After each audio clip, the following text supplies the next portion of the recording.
Hi everyone, I'm here sitting across harpsichordist musician Byron Schenkman. Thank you so much for joining me on Off the Podium. Thank you for having me. Let's just start with your current project. And I know you've been involved in many different projects over your career, but what is your current project, Byron Schenkman and Friends? Please tell us a little bit about that. Yeah, so the main thing I'm working on now is this series called Byron Schenkman and Friends. It's a Baroque and classical chamber music series based at Benaroya Hall in Seattle. Although then from there we take programs on tour to other areas. Mm-hmm. And we've also started putting out recordings through Byron Schenkman and Friends. So that's another way that we're getting music out to different audiences. Yeah, and the Byron Schenkman and Friends, the project before that you started again in Seattle was the Seattle Baroque Orchestra. Or was there something in between? No, actually I went from being a co-director of Seattle Baroque Orchestra to founding this new chamber music series. So why the change? Why the change? Well, I mean, if it's too personal, you don't have to answer. But why the change? Well, I think what really works for me very well about this, there are a few things that work really well for me about it. One is that it's about half and half of Baroque music in which I'm playing harpsichord, and then later mostly classical and early romantic repertoire in which I'm playing piano. Yeah. So it allows me to collaborate with a variety of different colleagues and to explore different repertoire. And then I really like the chamber music format. I like working with groups of between 2 and 7 people because each person really has a voice and it's a very collaborative experience. And what's for those who don't know, and I have some listeners, I always say my brother, even though he's not really a classical musician, he listens to all my podcasts. So for someone who doesn't know, how is it different playing a harpsichord to a piano? Yeah, well, so harpsichord and piano are pretty similar because they're both keyboard instruments. I always say if you're a decent pianist, you could technically play the harpsichord, and if you're a decent harpsichordist, you can technically play the piano, but to be really good at either one, you really have to immerse yourself in it. Yeah. The technique is just a little different. So how do you go from one to the next for your concert series, for example? Yeah, usually I like to be mostly doing one or the other at a given time. For me, if I'm doing a lot of harpsichord stuff and I have something fairly easy to do on piano, that's fine, or vice versa. But like if I'm going to do a big solo piano recital, I really want to take some time off and just close the lid on the harpsichord and leave it alone for a few weeks while I'm focusing. So how does one come to playing a harpsichord? Because when you're a young kid, they probably start you off on the piano, right? For the most part. How was your journey learning about the harpsichord and starting to play the harpsichord? Yeah, I think there's some kind of mystical thing about it. You know, the way we're drawn to whatever it is we're drawn to it. And I don't mean just musicians. I mean just whatever, you know, how does somebody become a pediatric endocrinologist or something like that? You know, and for me, I was really lucky that I came from a family that loved music. I had relatives who were musicians. And there were lots of records. We had records in those days. I don't know what that is. I have a record player. It's a big flat thing, and there's a needle. So we had lots of records to listen to, and I grew up in a college town where there wasn't a lot of choice of concerts to go to, and so as a result, we went to anything that came to town. So there was a chamber music series, and there was I forget what other kinds of music series, and we would just go to whatever came. Yeah. And for whatever reason, I was really drawn to the early instruments, and I was really interested in the harpsichord. I didn't have access to it until I was a conservatory student. When I was, I guess when I was 17 was when I started actually being able to practice on a harpsichord. And was that at New England Conservatory? Yeah. Okay. So tell me a little bit about your studies at New England Conservatory, Indiana University. What you went in? Did you go in as a harpsichord major, or did you go in as a piano performance? A little bit about your journey. Yeah, so I went to New England Conservatory as a piano major, and I actually, my very first year there, I started playing harpsichord and decided I wanted to switch my major to harpsichord, and I quit playing piano for a while, and I actually got my degree in harpsichord. Wow. And went to Indiana as a harpsichord major for my master's, and then auditioned and got into the master's program in piano there, and was thinking I would do both. I just kept going back and forth. Yeah. In the end, my degrees are in harpsichord, but as I said, now I do about half and half of each. And I think that my approach to piano playing is really different from most of my colleagues, because I wouldn't say I'm self-taught as a pianist exactly. And of course, I grew up, through my childhood playing piano. Yeah. But I approach it more as if it were just another odd early instrument. Because I should say, playing early instruments, there isn't just one kind of harpsichord. Each harpsichord can be very different from another. So a 17th century Italian harpsichord is going to be very different from an 18th century French harpsichord. And then I've also played all kinds of historical pianos. Yeah. And the piano was constantly evolving from the early 18th century all the way to the late 19th century. So like I'm doing, I'm doing a couple of concerts this summer on late 19th century pianos. Wow. One in Boston on an 1870s Streicher, which is a Viennese piano, and one in Vancouver on a Broadwood piano, an English piano from the same period. And those instruments, they're getting closer to what we think of now as just a piano. Yeah. But they're different, and they have different colors and different personalities and different. They're different sort of. Well, colors is the best way to describe it that you can get. And as a kid playing piano, and I think for most people studying piano, even at conservatory or graduate level, I don't think I've ever heard anybody talk about sound. I always just thought, the piano sounds like a piano. Yeah. You push the buttons down and the sound comes out. And I've learned from exploring different kinds of keyboard instruments that depending on how much pedal you use and depending on articulation and different combinations of things, you can actually get all kinds of sounds out of even the garden variety Steinway Concert Grand. Yeah. That's amazing, because I was going to ask about what's the point of it, especially since I've been asked this question by non-musicians. What's the point of playing something old where people have developed that made something better? But you've sort of answered the question. If you want to elaborate on that, Abby. Yeah, and I had a teacher, a medievalist, who would point out, for example, go look at the Notre Dame Cathedral in Paris and ask yourself, is there really a building that was built in the last 800 years that's really any more magnificent than that? So it's I think that in a way history is progressive, and music history is progressive in that everything is influenced by what came before and influences what is going to come after. Yeah. But it's not like it's getting better and better. If it was, then Beethoven would be better than Bach, and Brahms would be better than Beethoven, and Bartok would be better than Brahms. That's true. It's all just different, different reflections of the human experience.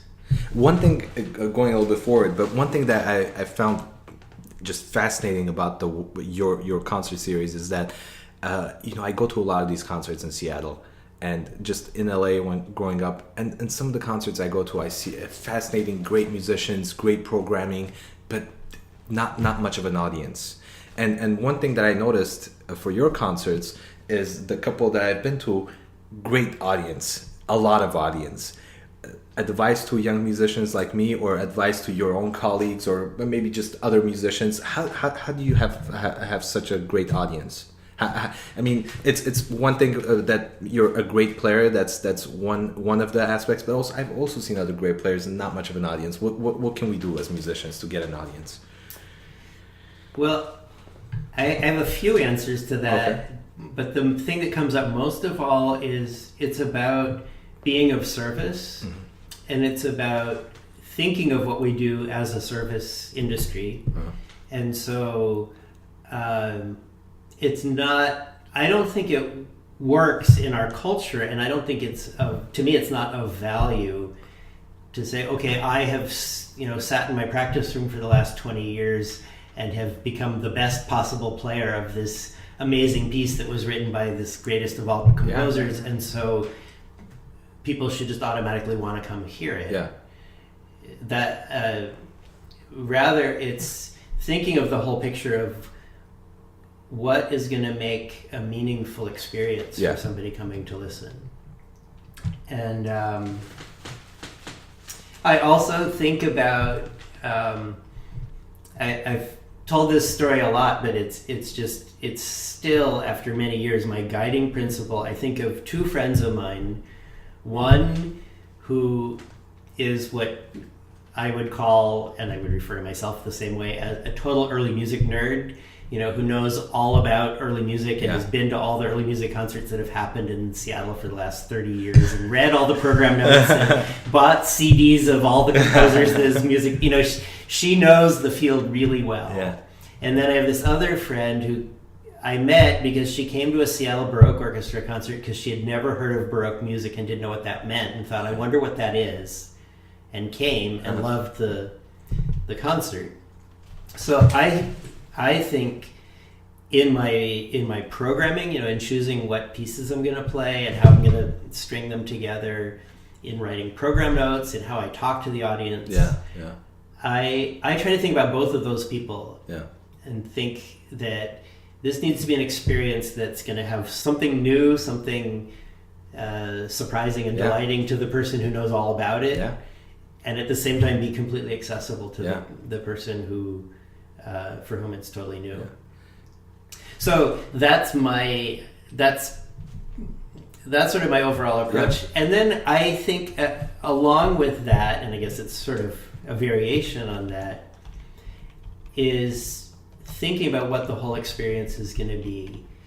And so to be aware of, are the seats comfortable in the place where you're going to play? Yeah. To be aware of how are the musicians going to dress? Some of my colleagues think this is weird. A lot of my colleagues are totally on board with it. But we always talk about, if we're going to wear colored shirts, we make sure that people aren't wearing colors that are going to clash. Yeah. Or we make sure that if we're wearing tuxes, we don't have three people who are in a tux and then one person who's wearing, a jacket with a turtleneck or something. And these are all great points because, I've heard so many times, if we're playing music, it's all about the music. It's all about the music. But you bring up so many great points that most of musicians maybe that I know that don't think about some of these things that you're talking about, and these are things that show us what kind of thought process goes into putting a concert together by successful people like you. And I just want this project, my podcast is about talking to people like you, so we could learn from people like you and maybe get better at the way we do things, and from the dress code to the seats and all these things. These are fascinating things that you're talking about that I didn't even think about till you told me just now. But I do agree with you on the talking, because music, people say it's a universal language, but there's just so much happening in the world of music, so many different types of music happening, and people have so many different things that come at them at 100 miles an hour that classical music, especially early music as well, within the classical music, is so far away from people's understanding of what music is. But talking to the audience is giving them an insight into the piece, nothing analytical, but just maybe a little bit of a history or something about the piece or about how you've come to put the project together. It's always great from an audience perspective. That's what I've gotten from a lot of audience members, because I do like to talk during concerts as well. So it's great that you do that. It's really, thanks for sharing that. Sure. Yeah, it was. And I actually challenge the idea that it's a universal language, because I think I don't think it's quite a universal language. Yeah. I think if you are if you come from a Western European culture or a Western European based culture, then the music that's based on that feels like a universal language to you, because I think for many people that I know and people that I work with, it's just a given that you hear something in D major with arpeggios leaping upward, and it's joyful and it's triumphant, and you hear a descending G minor chromatic line and it's mournful. That's because that's become the language that's been taught generation after generation for the last 300 years or so. But even just looking at Western music history, things that were considered dissonances in the 14th century were considered consonances by the 16th century. So what we heard as ugly or beautiful has changed. Yeah, that's amazing. With all this talk, all of us have inspirational figures in our lives, people that have inspired us or influenced what we do. Who are some people that influenced you or inspired you to do what you do now? Well, I'm thinking of a few people right away. I mean, I had two harpsichord teachers. My harpsichord teacher at New England Conservatory was John Gibbons, who had this very intense approach to music. And what he taught me was that you should totally believe in a piece. You have to believe that it's a completely great piece, and your job is to bring out the greatness of it. And it was very lofty and very serious and important. And then I went and studied with Elizabeth Wright at Indiana University, who taught me that music also can be joyful and playful and fun, and there was a kind of a lightness to that, which has been really important to me. So those are sort of two. I'm glad that I had both, because and then I want to mention a third person is Thomas Binkley, who was the director of the early music program at Indiana University when I was there. And he was a great medievalist and medieval musician, sort of pioneer in that field. And he really conceived of each performance as a theater work. Wow. And that made a big impression on me, and that goes along with what we were talking about earlier, that I figure if somebody is going to make the commitment to take an evening off and pay a bunch of money and go out of their comfort zone, go out of their house, have to put on clothes, go downtown and sit still for an hour and a half. Yes, they might be willing to go because they're going to hear a Beethoven piano trio or something that's an amazing piece, but it's probably going to. You are asking them to sit still for a long period of time, which, especially in our time, we're not good at sitting still. So it is a whole experience. And the other thing from Tom Binkley,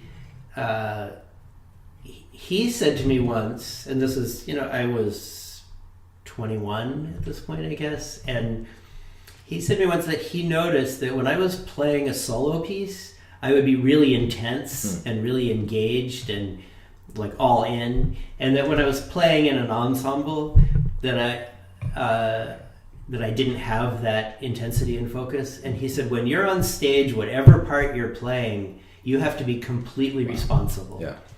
And I've really taken that to heart, and that goes back to the thing of playing chamber music and playing in an ensemble. Everyone needs to be fully engaged and fully participating, and everybody needs to be, in my view, everybody needs to be serving the audience ultimately. So together as a group, we're creating an experience for the listeners. Well, with all this in mind, what advice to young musicians that are listening? Young musicians, I'm thinking of like the words of Joseph Campbell, who back in I guess it was probably in the 1970s and 80s. He wrote books like The Power of Myth. He was sort of an anthropologist, and he did these sort of inspirational talks, and he would talk about follow your bliss. and I think that still seems right on to me. You know, do what you really believe in. Yeah. Do what you feel really passionate about, and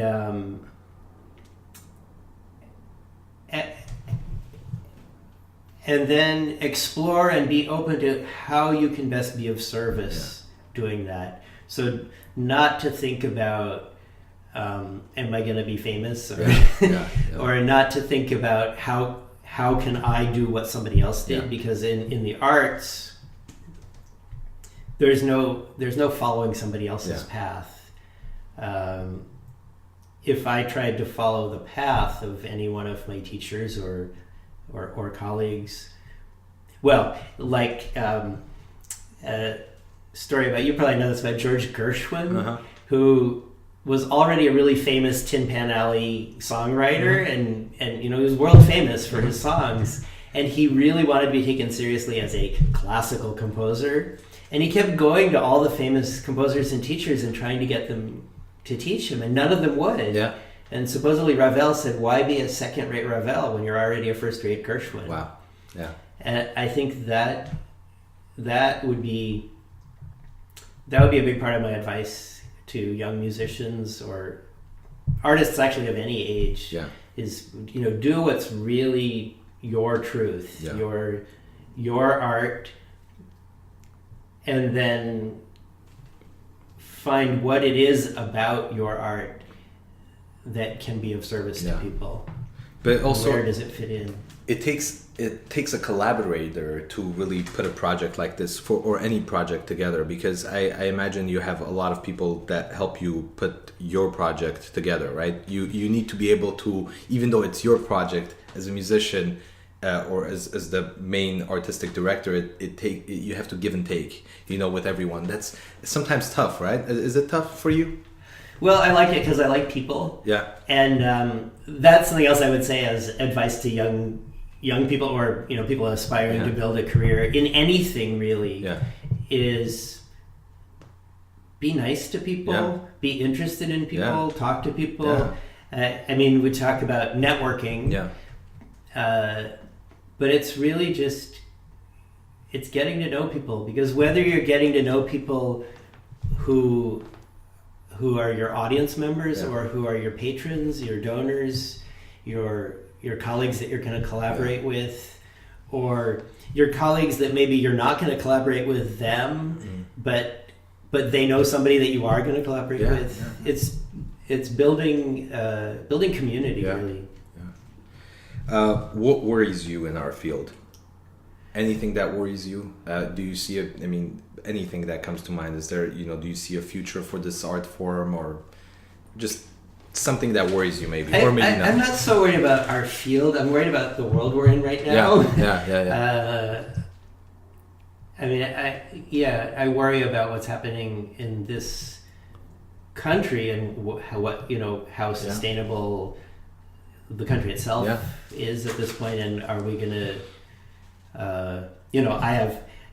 I never realized I'm Jewish, and you know, the Jewish people have a history of diaspora, of never staying in any one place for more than a few generations, and then having to move on to somewhere else. And for the first 49 years of my life, I just thought, oh well, that's all over, you know, because everything's fine now. Yeah. And in the last year and a half, I've thought, oh, we don't know. Yeah. We don't know whether we're going to be here a few more months or years, or whether this is going to last another generation. And I'm sure you have some similar kind of background, having just come here more, you know, in your own generation. Yeah, it's a tough world we live in now. It truly is a tough place. I mean, and from my background, you know, Armenia having we talked about a little bit earlier off record, but you know, Armenia was a Soviet state, and then post-Soviet, it still seems like a Soviet state because so much of it is controlled by the Russian government. So and everything that's happening in this country is just, it's a crazy world that we live in. But I believe the art will stay alive, though. Yeah. Not all the musicians survived the Holocaust, for example, or the Armenian genocide. Yeah. Obviously, we lose many of our people along the way, but our cultures have to stay alive in some way. And I think that whether it's preserving Armenian culture or Jewish culture or preserving the Western classical art tradition, I think there will always be people among us who will keep those things alive in one way or another. Yeah. When I think of early music, this is, and please help me with this because this is the reason why I have you on, because you know so much about this. But early music, when I think about it, is there diversity in early music? I mean, are there women composers that you know of? Are there, composers of different, or is it just really Western European or just European in general music? Help me talk about this. Is there more to it than just that?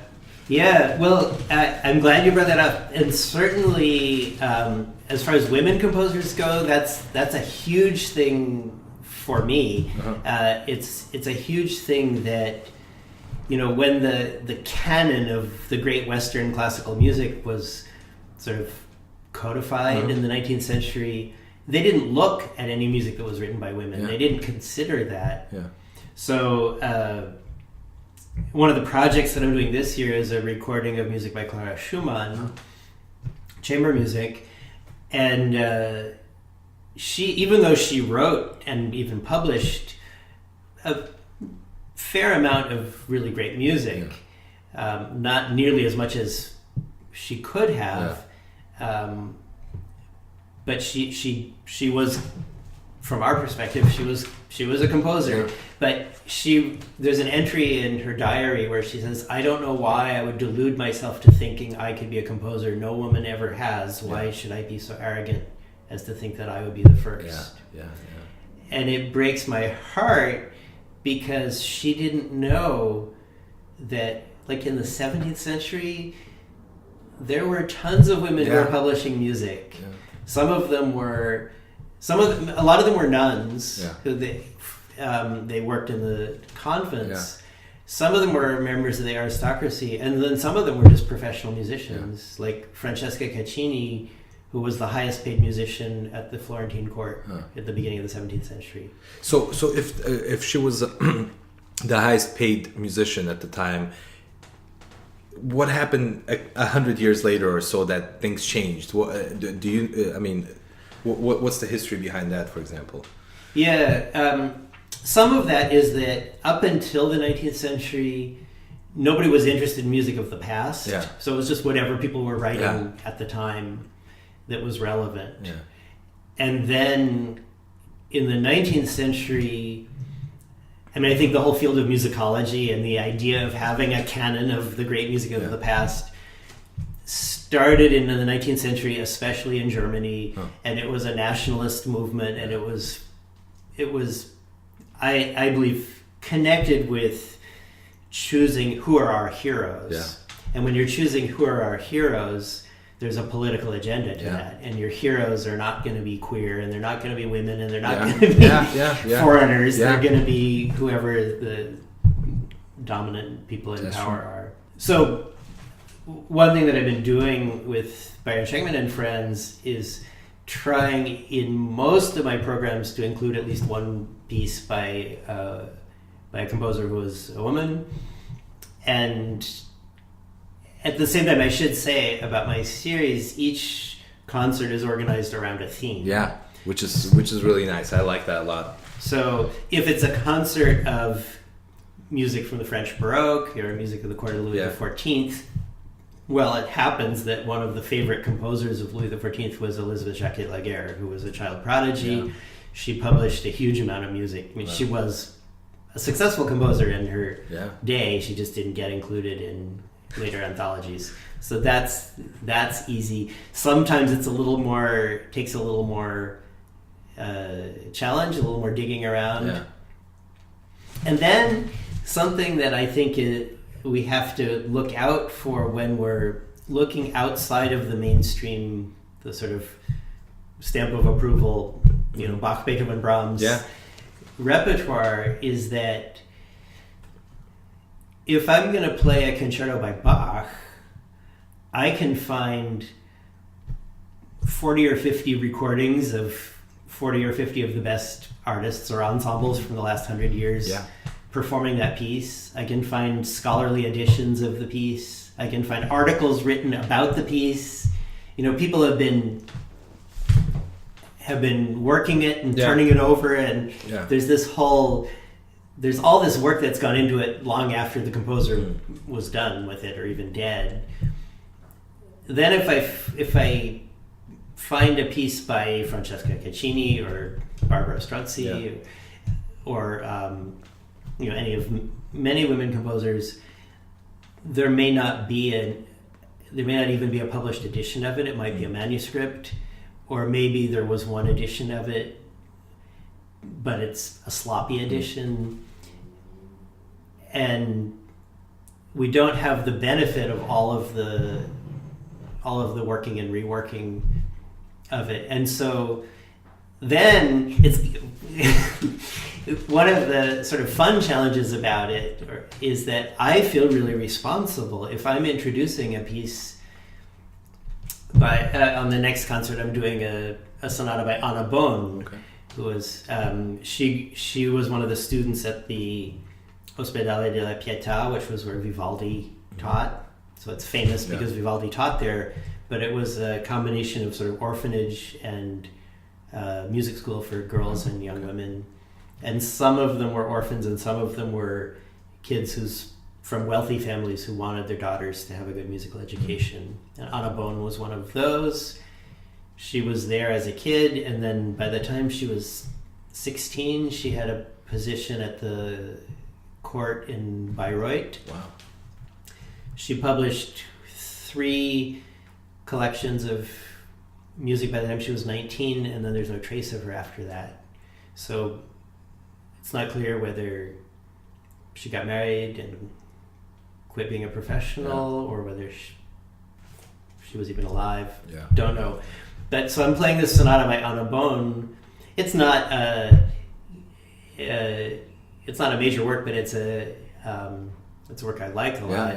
But if I'm playing it, I know that most people hearing it, that's the only version of it they're going to hear. They're not going to go home and see, well, let's see, how did Horowitz play it? And how did Wanda Landowska play it? And so if I do a boring performance of it, then people think, her music wasn't you have a big responsibility in that. It's tough. You have over 30 CDs, right? And both, I think, collaborations as well as your own personal projects.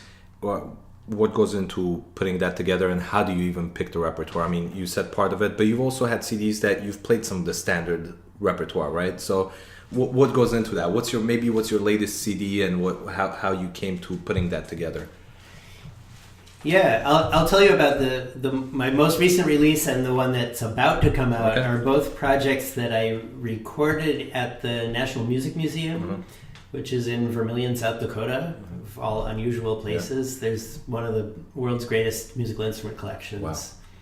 Wow. It's now connected to the University of South Dakota. And this was a project that I'd wanted to do for years and years, it's an anthology of early keyboard music from early 16th century to late 18th century on 8 different instruments from all the different periods. So it's called The Art of the Harpsichord from Cabezon to Mozart, starting with this early 16th century music on the world's oldest playable harpsichord, which is a beautiful instrument from Naples from around 1525 or 1530. All the way up to Mozart on a late 18th century French instrument, which looks a lot like the harpsichord in one of the really famous portraits of Mozart and his sister and his father standing around a harpsichord. It's that instrument basically, and a piece that Mozart published in Paris right around the time that that harpsichord was built. So this was kind of an unusual project and a special thing. And then while I was there at the museum, I also recorded a program of Scarlatti sonatas, very fun, happy, imaginative music that I did on 4 different 18th century keyboard instruments, including 2 Portuguese instruments. Scarlatti worked for the Princess of Portugal, who became Queen of Spain. So those are instruments like the ones that he would have played. So these projects were based on my interest in the instruments and that museum. The next project I'm about to record is music by Clara Schumann. Okay. And she was born in 1819, and so 2019 will be her bicentennial year. Wow. And, again, if it were the 200th anniversary of the birth of Bach or Haydn or something like that, everyone would be doing, of course, concerts. Yeah. I don't know how many people are even going to be aware that it's the Clara Schumann year. Probably not many. So I'm thinking, well, I'm going to try to call some attention to it. Yeah.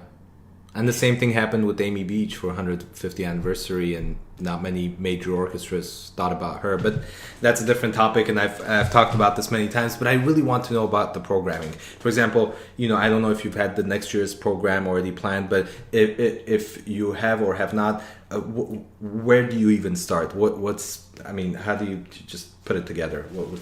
What's your thought process? Well, first of all, I love doing this. It's really fun. I like doing crossword puzzles, and it's kind of like working a puzzle because, like for Byron Schenkman and Friends, I've been doing half and half of harpsichord programs and piano programs. So I'm planning basically 3 Baroque programs and 3 classical or romantic programs, and then I think about particular pieces I want to play, particular people I want to work with. Yeah. And then combinations of people, what if we put these people together? And then what would be a good piece for them to play? Yeah. And since each program is organized around a theme, and then wanting to, how can I include music by a woman into this program? Or how can I, if I want to do a really famous piece, how can I juxtapose that with things that people haven't heard that will show it in an interesting light? Yeah. So, even trying to think of a good specific example.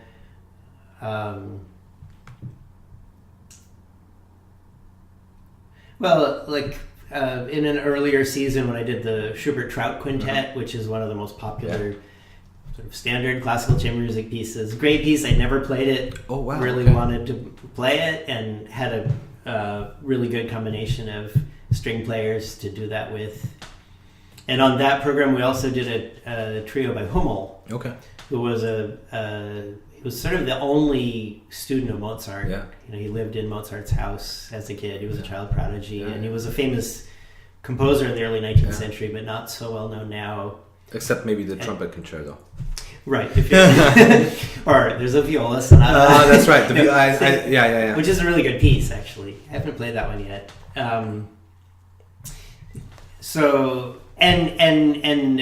Hummel actually wrote a quintet that's for the same instrumentation as the Schubert Trout Quintet, and Schubert knew that piece. Okay. So there's sort of a connection between those two composers. Yeah. Well, all these things are fascinating, but I want to know something a little bit more non-musical. Okay. What do you do outside of music? I know it occupies most of your time, but what do you do outside of music? Well, I mentioned crossword puzzles. Okay. Those are good. What I really like so I do New York Times crossword puzzles, and it used to be that once a month they would have a diagramless crossword puzzle, which is where you just have a grid, and you have to figure out what the pattern is based on what the words are. Yeah. And now they don't have them every month, which is very disappointing. But every once in a while they'll have one. Yeah. So that's my really nerdy thing that I like to do. As I've said, I like people. I like interacting with people. Not like parties and crowds. I mean, that doesn't work well for me. But like talking to you, that's nice. Yeah. No, it's great. I'm enjoying this a lot. Thank you. And I've become more. Well, I think I've always been very spiritually inclined, and I think I've become, as the years go on, I've become more and more involved in my religious practices as part of my spiritual growth. So that's, I would say, religion and spirituality are big parts of my life. And those are things also that I like discussing and reading about different religions, different approaches to, like, different ways to trying to know what we really can't know. Well, religion is an interesting thing because it seems as though religion and music were a little bit more connected maybe a couple of hundred years ago, but now it seems like they're going in different directions as far as musicians interested in spirituality, or I should say specifically religion. I rarely meet people like you who would have confidently said that they're religious, for example. Why do you think that's the case? Or maybe I'm wrong and you've had the completely different experience. No, I think I haven't thought about it like that, but I think you're probably right. I think until a couple hundred years ago, being a musician was a service position. Yeah. And so if you were working for a church, and we still have, church organists, choir directors today who that's what they do, then of course what you're doing is to serve the church. Yeah. If you were working for a prince or a duke or something like that, then your job was serving them. Then I think basically with Beethoven it all turned upside down. And from then on there was this idea of composers as geniuses and heroes, and the way, like, if you read what some of Robert Schumann's music criticism in the 19th century, the way Schumann talks about Brahms, for example, he's talking about Brahms as if he is a prophet or even a demigod, and suddenly the musicians are becoming the music is becoming the religion in the 19th century. So that kind of worked for people for a while, I think. And then in my lifetime, it's felt like a little unclear about where does classical music or art music fit in to culture. It's become more academic, really. I think really academia is where it's all sort of preserved. So I guess going back to earlier part of our conversation, part of my mission is to take it back to the idea of being of service to the people that we're serving. Yeah. So, the audience, whoever is there. And I think especially with things feeling so stressful and uncertain and worrisome in our world around us, I think we as musicians can give people a place and a venue for kind of processing and coming together as community and grounding ourselves and getting some, I think it is some spiritual sustenance. Yeah. So however it comes. Yeah. Anything we missed that you want to talk about? I'm sure there's many things to talk about. Maybe we'll even do this a second time at some point, a year from now or months from now. But anything that you wanted to talk about that we didn't get to today?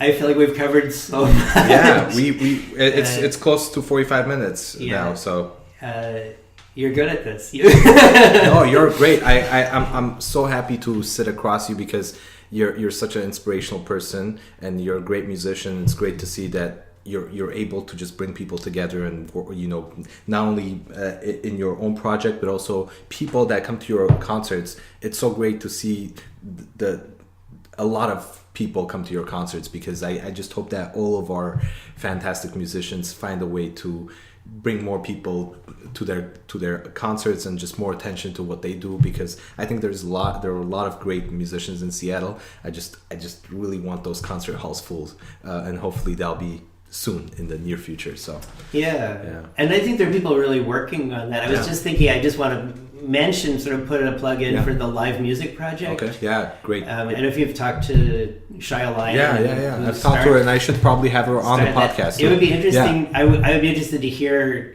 her conversation with you, because she and her organization are really working to make getting to concerts easier for people and make people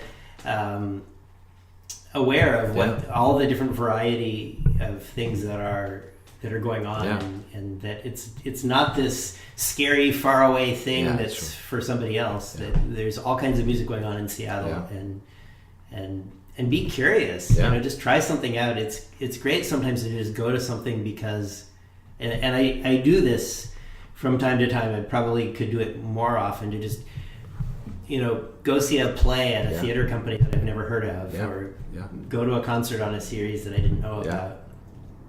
There's just so much richness, and it's all about connecting us as people, and we need that. Yeah. On that note, thank you so much for joining me. It's been an absolute pleasure, and hopefully we'll do this again in the near future. Thank you. Thank you. I look forward to it. Thank you.